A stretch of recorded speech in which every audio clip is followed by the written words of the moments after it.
the people until after he sent the messenger to them. There's nobody going to hell that didn't know, that didn't understand, that didn't have a message sent to them clearly.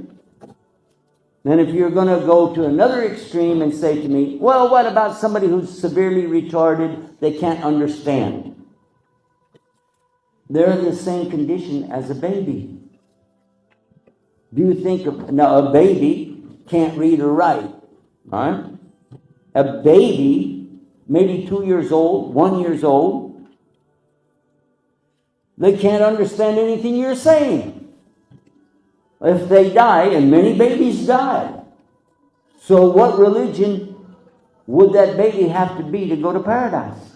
And there's only one that teaches clearly that all children go to paradise, regardless of the religion of their parents. That's Islam. No other religion teaches that. And I've read the Bible through and through looking for this. It's not there.